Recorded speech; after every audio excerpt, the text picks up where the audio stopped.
Hi, this is Dr. Otto von Bismarck, Chief Scientist at Vermont Labs. Today we're going to be looking at this $35 solar quartz sports watch. How much watch can you get for $35? We shall find out. As cute as this little watch lineup is, I really arranged it for a purpose. I wanted just to compare this watch that we will be looking at today, the black one.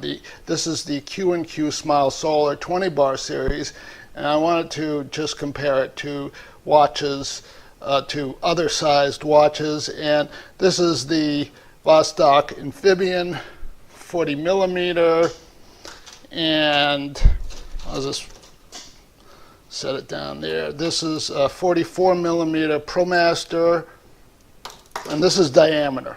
So I'm measuring from here to here.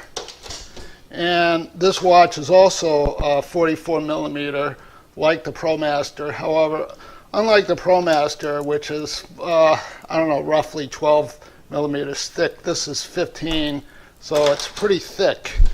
It's the same thickness as the Vostok. And I just threw this watch in just to show you a watch that is a little bigger. This is a 45 millimeters. This is actually a relatively big watch, but because it's plastic, it doesn't seem big. In fact, it wears more like the Vostok. I'll just call this watch the Q&Q. The Q&Q doesn't come with this band. This is a shark mesh band that I bought separately. It only cost me, I don't know, about $20.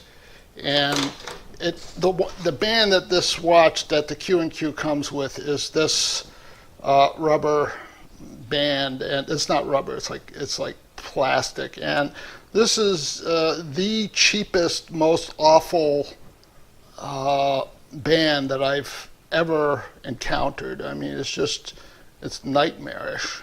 So you're going to need to replace the band when you buy the watch. But the watch is only $35.80.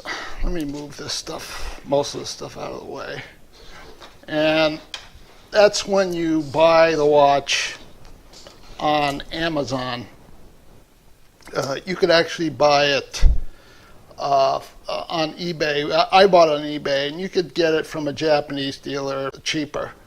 Now, I'll tell you what the Q&Q stands for. It says on their website that the brand name originally stands for quality and quantity. They don't say, at least on their website, what it stands for now. I don't know what it stands for now. This watch actually has a lot of, not a lot, but has some similarities to the Citizen ProMaster and also my Citizen Courageous, in that they all have Miyota solar quartz movements. And they both have low power indicators. All of these watches do, even though they have different Miyota solar movements. And so that when the watch is low on juice, it'll tick. Instead of ticking every 1 second as it is now, it'll tick every 2 seconds.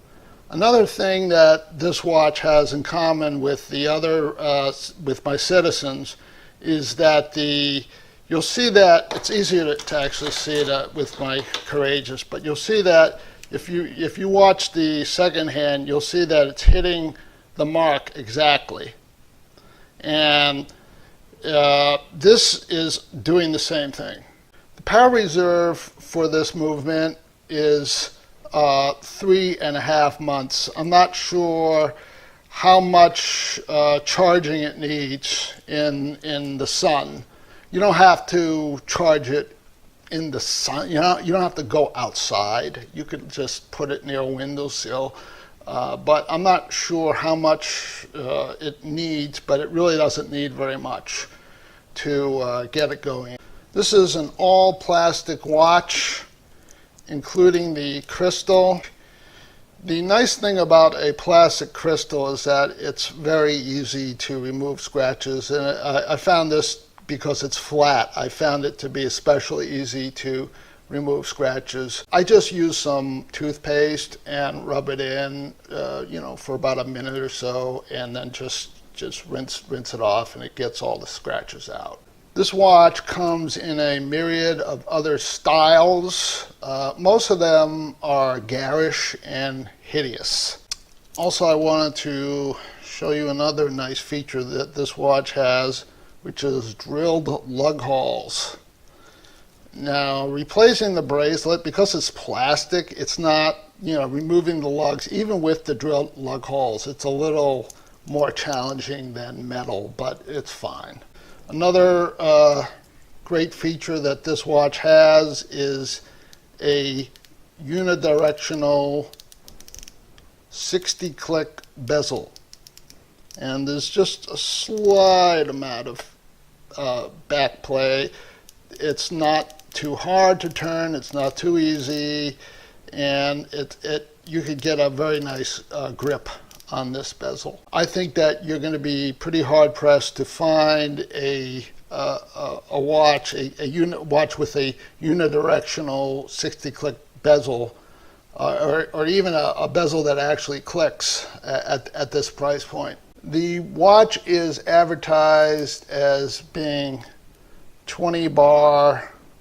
It has 20 bars of water resistance, which hopefully you can see.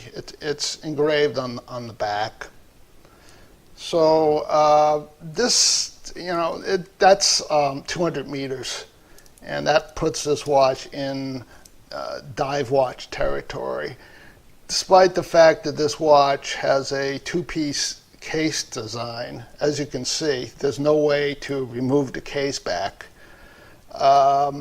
I have trouble believing that it could withstand the water pressure of a real dive watch, as it lacks screw-down crown, and it's made of what appears to be cheap plastic.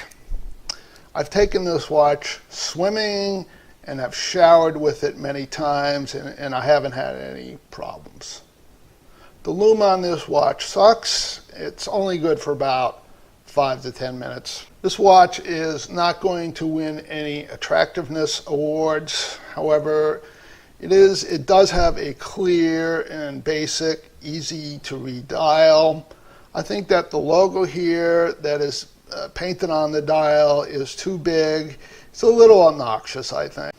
I like the yellow second hand, and I also like there's actually a Q, it's part of their logo, on the counterbalance of the second hand. And I think that's cool. But I don't think it's cool when watch companies put their logo on the watch face more than once. I think that for the price, this watch offers more value than any watch that I could think of. Here's a wrist shot. I have 6 3/4 inch wrists. This is a pretty, I'll say, relatively big watch for relatively small wrists. And this watch is like basically wearing nothing. It's just super light, and I don't really think it looks big. It's a very easy wearer.